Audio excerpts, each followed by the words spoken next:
বছর ধরে অপেক্ষার প্রহর গুনছেন অসহায় গ্রামবাসীরা। সরকারের ভাতার টাকায় একটু সান্ত্বনা পাবেন তারা, কিন্তু অপেক্ষার শেষ হলো না। বরাদ্দকৃত টাকা পাচার হচ্ছে বিকাশের মাধ্যমে স্থানীয় মেম্বারের আত্মীয়ের কাছে। এরই প্রতিবাদে শেষ পর্যন্ত তারা একসাথে পথে নেমেছেন মাইক হাতে।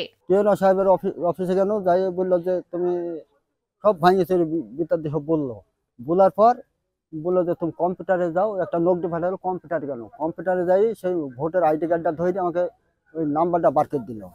বার করে দেওয়ার পর আমি যেখানে ধর্মদায় চলে আসি সেখানে ফোন করলো, সেখানে আমদাদ মেম্বারের 9 নম্বরের মেম্বারের শপথ ধরল।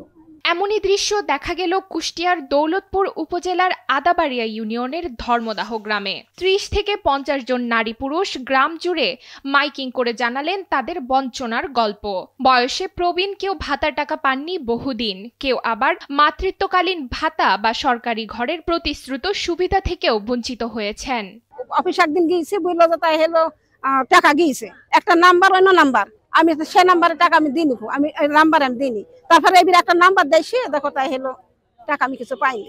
তাদের অভিযোগ 2 বছর ধরে সরকারের দেওয়া ভাতার টাকা যাচ্ছে অচেনা নম্বরে। পরে খোঁজ নিয়ে জানা গেল সেই বিকাশ নম্বরটি নাকি স্থানীয় ইউপি মেম্বারের শ্বশুরের নামে নিবন্ধিত। যে টাকাটা প্রতিবন্ধী বা বিধবার হাতে পৌঁছানোর কথা তা চলে যাচ্ছে অন্য কারো হাতে। এই খবরেই ক্ষোভে ফেটে পড়ে গ্রামবাসীরা। একাধিক লোক বয়স্ক ভাতা, বিধবা ভাতা, প্রতিবন্ধী ভাতা এই ধরনের লোক আসি একাধিক সময় আমাকে বলছে যে টাকাটা পাই, একাধিকবার পেয়েছি আর পাইনি। তো পরবর্তী সময় দেখা গেল একটা নাম্বার উপজেলা সমাজসেবাতে দিল যে এই নাম্বারে টাকা যায়। সেই নাম্বারটায় টাকা যায় ট্রাই করে দেখছি আমজাদ মেম্বারের শ্বশুরের নামে। 9 নম্বর ওয়ার্ডের আমজাদ মেম্বার আমার স্ত্রী গর্ভবতীকালে 6,000 টাকা নিয়েছিল গর্ভবতী কার্ড করে দেওয়ার জন্য। আজ থেকে 2 বছর আগে কিন্তু কার্ড তো হয়নি। আমরা স্থানীয় লোকজন সব আমাদের ওয়ার্ডের অনেক কার্ডই করে দেয়নি, এরকম সব বাইকিং করি এক জায়গা হয়েছি। অভিযোগকারীরা বলছেন সমাজসেবা অফিসে গিয়েও তারা পাননি কোনো সমাধান, বরং বারবার ফিরিয়ে দেওয়া হয়েছে। কারো কারো কাছ থেকে মাতৃত্বকালীন ভাতা বা সরকারি ঘর দেওয়ার নামেও টাকা নেওয়া হয়েছে, কিন্তু কোনো কাজ হয়নি। হলো গর্ভবতী আমজাদ মেম্বারের কাছে গিয়েছিল, আমজাদ মেম্বার 6,000 টাকা নিয়েছে, ধরেন ছেলের বয়স 2 বছর হয়ে গেছে, এ পর্যন্ত টাকা আমি পাইনি। আজ দিব কাল দিব করে ঘুরিনি বাড়াই, ঘুরার পরেও বলে যে দিব দিছি করে দেয়নি। না দেওয়ার পরেও আজ আমি সকালবেলায় গিয়েছি, যাওয়ার পরে বলছে যে থামেন, এতদিন তখন সহ্য করেছেন, এখনো সহ্য করেন, আমি টাকাটা কালকে তোমাকে গোপন ভাবে দেব।